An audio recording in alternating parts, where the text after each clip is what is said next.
ಚಿತ್ರದುರ್ಗದ ಜವನಗೊಂಡನಹಳ್ಳಿಯಲ್ಲಿ ನಡೆದಿರುವ ಈ ಆಕ್ಸಿಡೆಂಟ್ ನಲ್ಲಿ ಹೆದ್ದಾರಿಯಲ್ಲಿ ಫುಲ್ ಟ್ರಾಫಿಕ್ ಆಗ್ಬಿಟ್ಟಿತ್ತು. ರಸ್ತೆಯಲ್ಲೇ ಸಾಲುಗಟ್ಟಿ ವಾಹನಗಳು ನಿಂತಿದ್ವು. ಕಿಲೋಮೀಟರ್ ಗಟ್ಟಲೆ ವಾಹನಗಳು ನಿಂತು ಸವಾರರು ಪರದಾಡ್ತಾ ಇದ್ದಾರೆ. ಏನು ಮಾಡಕ್ಕಾಗಲ್ಲ. ಈಗ ಆಕ್ಸಿಡೆಂಟ್ ಆಗಿದೆ, ತಕ್ಷಣಕ್ಕೆ ಟ್ರಾಫಿಕ್ ಕ್ಲಿಯರ್ ಮಾಡಬೇಕು ಅಂದ್ರೆ ಹೆಂಗಾಗುತ್ತೆ? ಹಾಗಾಗಿ ಕಿಲೋಮೀಟರ್ ಗಟ್ಟಲೆ ವೆಹಿಕಲ್ಗಳು ನಿಂತಲ್ಲೇ ನಿಂತಿದ್ದಾವೆ. ಸವಾರರು ಪರದಾಡಿದಾರಂತೆ. ಏನು ಮಾಡಕ್ಕಾಗಲ್ಲ ರೀ, ಇವ್ಯಾವು ಕೂಡ ಬೇಕು ಅಂತಾಗುವಂಥದ್ದ. ಅನಿರೀಕ್ಷಿತ ಘಟನೆ ಆಗಬಾರ್ದಿತ್ತು, ಆಗ ಹೋಗಿದೆ.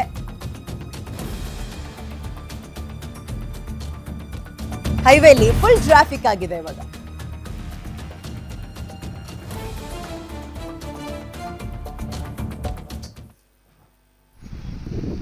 ಓಕೆ, ಘಟನೆಗಳಿದು 11 ಗಂಟೆ ಆಗ್ತಾ ಇದೆ. ಬಟ್ ಸ್ಟಿಲ್ ಅಲ್ಲಿ ಅವಶೇಷಗಳನ್ನ ತೆಗೆಯುವಂತಹ ಕೆಲಸಗಳೆಲ್ಲ ಆಗ್ತಾ ಇದೆ. ಘಟನೆ ಆದಾಗಿಂದ ಅಲ್ಲಲ್ಲೇ ಸ್ಟಕ್ ಆಗಿರುತ್ತೆ. ವೆಹಿಕಲ್ಗಳು ಮೂವ್ ಆಗೋಕ್ಕಾಗಲ್ಲ. ಅದು ಕಂಟೈನರ್ ಲಾರಿಗಳಾಗಿರ್ಬೋದು, 4 ವೀಲರ್ ಆಗಿರ್ಬೋದು. ಆಮೇಲೆ ರಜೆ ಇರೋದ್ರಿಂದ ಎಲ್ಲರೂ ಕೂಡ ಹೊರ ರಾಜ್ಯಗಳಿಗೆ ಅಥವಾ ಹೊರ ಊರುಗಳಿಗೆ ಹೋಗಬೇಕು ಅಂತ ಪ್ಲ್ಯಾನ್ ಮಾಡ್ಕೊಂಡಿರ್ತಾರಲ್ಲ, ಎಲ್ಲರ ವೆಹಿಕಲ್ ಕೂಡ ಅಲ್ಲಲ್ಲೇ ಸ್ಟಕ್ ಆಗಿದೆ. ಎಲ್ಲರೂ ಏನಪ್ಪ ಯಾವಾಗ ಕ್ಲಿಯರ್ ಆಗುತ್ತೆ, ಯಾವಾಗ ರೀಚ್ ಆಗ್ತೀವಿ ಅಂತ ಅನ್ಕೊಳ್ತಾ ಇದ್ದಾರೆ. ಬಟ್ ಇದು ಅನಿರೀಕ್ಷಿತ ಬೆಳವಣಿಗೆ. ಈ ಟ್ರಾಫಿಕ್ ಜಾಮ್ಗೆ ಯಾರೂ ಕೂಡ ಕಾರಣರಲ್ಲ, ಏನೂ ಮಾಡೋಕ್ಕಾಗಲ್ಲ, ವೆಯ್ಟ್ ಮಾಡಲೇಬೇಕು. ಬಟ್ ಪರಿಸ್ಥಿತಿ ನೋಡಿ ಹಿಂಗಿದೆ. ಚಿತ್ರದುರ್ಗದ ಜವನಗೊಂಡನಹಳ್ಳಿ ಹೈವೇಯಲ್ಲಿ ಕಂಡು ಬರ್ತಾ ಇರೋ ದೃಶ್ಯ ಇದು.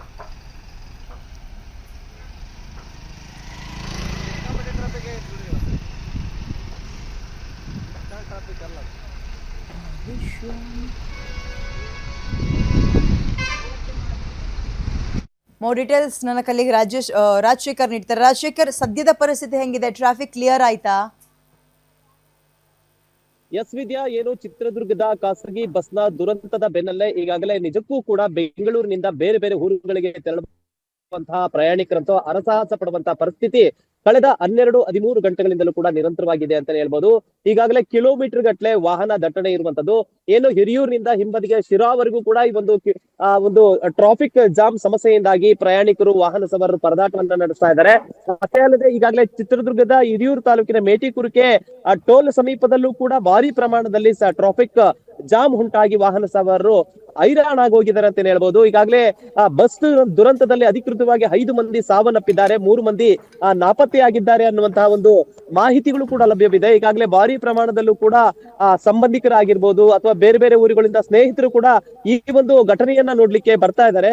ಆದ್ರೆ ಈ ಟ್ರಾಫಿಕ್ ಕಿರಿಕಿರಿಗೆ ನಿಜಕ್ಕೂ ಕೂಡ ಹೈರಾಣಾಗಿ ಹೋಗಿದ್ದಾರೆ ಅಂತ ಹೇಳ್ಬೋದು. ಇನ್ನು ಮತ್ತೊಂದು ಕಡೆ ಬೆಂಗಳೂರಿನಿಂದ ಏನು ಬೆಳಗಾವಿ, ಉತ್ತರ ಕರ್ನಾಟಕ, ಕಲ್ಯಾಣ ಕರ್ನಾಟಕ ಭಾಗಕ್ಕೆ ಹೋಗುವಂತ ವಾಹನ ಸವಾರರು ಕೂಡ ಬೆಳಿಗ್ಗೆಯಿಂದಲೂ ಕೂಡ ಈ ಒಂದು ಟ್ರಾಫಿಕ್ ಕಿರಿಕಿರಿಗೆ ನಿಜಕ್ಕೂ ಕೂಡ ಸುಸ್ತಾಗಿ ಹೋಗಿದ್ದಾರೆ. ಕೂಡ ಟ್ರಾಫಿಕ್ ಅನ್ನು ನಿಯಂತ್ರಣ ಮಾಡ್ಲಿಕ್ಕೆ ಹರಸಾಹಸ ಪಟ್ಟಿದ್ದಾರೆ ಹೇಳ್ಬೋದು ವಿದ್ಯಾ. ರಾಜಶೇಖರ್, ಇದ್ರ ಜೊತೆಗೆ ಈ ಆಕ್ಸಿಡೆಂಟ್ ಅಲ್ಲಿ ಈ ತಾಯಿ, ಮಗು ಮತ್ತೆ ಇನ್ನೊಂದು ಕೆಲವರು ಅವರ ಸುಳಿವೇ ಸಿಗ್ತಾ ಇಲ್ಲ ಅಂತಿದ್ರಲ್ಲ, ಇದರ ಅನುಮಾನ ಹೆಂಗೆ? ಅಂದ್ರೆ ಅವರ ಸುಟ್ಟು ಕರಕಲಾಗಿ ಅವಶೇಷಗಳು ಹುಡ್ಕೋಕೆ ಕಷ್ಟ ಆಗ್ತಾ ಇದೆ ಅಂತನಾ ಅಥವಾ ಹಾಸ್ಪಿಟಲ್ಗೆ ಸೇರಿರ್ಬೋದು ಅಂತನಾ? ಹೆಂಗೆ ಈ ಅನುಮಾನಗಳು ಹೆಂಗ್ ಕಾಡ್ತಾ ಇದೆ ಇದು? ಈ ಘಟನೆಯಲ್ಲಿ ಈಗಾಗಲೇ ಚಿತ್ರದುರ್ಗದ ಜಿಲ್ಲಾ ಪೊಲೀಸ್ ವರಿಷ್ಠಾಧಿಕಾರಿ ರಂಜಿತ್ ಕುಮಾರ್ ಭಂಡಾರು ಅವರು 5 ಮಂದಿ ಸಾವನ್ನಪ್ಪಿದ್ದಾರೆ ಅನ್ನುವಂತಹ ಅಧಿಕೃತ ಮಾಹಿತಿಯನ್ನ ಕೊಟ್ಟಿದ್ದಾರೆ.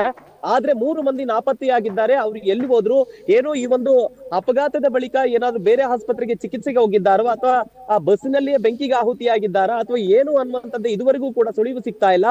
ಅಷ್ಟೇ ಅಲ್ಲದೆ ಯಾರೊಬ್ಬರ ಗುರುತು ಕೂಡ ಸಿಗ್ತಾ ಇಲ್ಲ. ಈ ಹಿನ್ನೆಲೆಯಲ್ಲಿ ಈಗಾಗಲೇ ಸಂಪೂರ್ಣವಾಗಿ ಈ ಒಂದು ಶವಗಳು ಸಜೀವ ದಹನ ಆಗಿರೋದ್ರಿಂದಾಗಿ DNA ಪರೀಕ್ಷೆಯ ನಂತರವಷ್ಟೇ ಶವ ಯಾರದ್ದು ಅನ್ನುವಂಥದ್ದು ಮಾಹಿತಿ ಸಿಗ್ಬೇಕಾಗಿದೆ.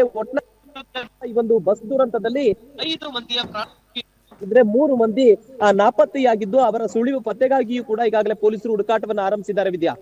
ಥ್ಯಾಂಕ್ ಯು ರಾಜಶೇಖರ್ ಡೀಟೇಲ್ಸ್ಗೆ. ಸೊ ಒಂದು ಕಡೆ ಟ್ರಾಫಿಕ್ ಜಾಮ್ ಹೆಚ್ಚಾಗಿದೆ, ಮತ್ತೊಂದು ಕಡೆ ಪರಿಸ್ಥಿತಿ ಗಾಯಗಳದ್ದು ಹೇಗಿದೆ ಅನ್ನೋದನ್ನ ತಕ್ಷಣಕ್ಕೂ ಕೂಡ ತಿಳ್ಕೊಳ್ಳುವ ಪ್ರಯತ್ನವನ್ನ ಅಲ್ಲಿನ ಸಿಬ್ಬಂದಿ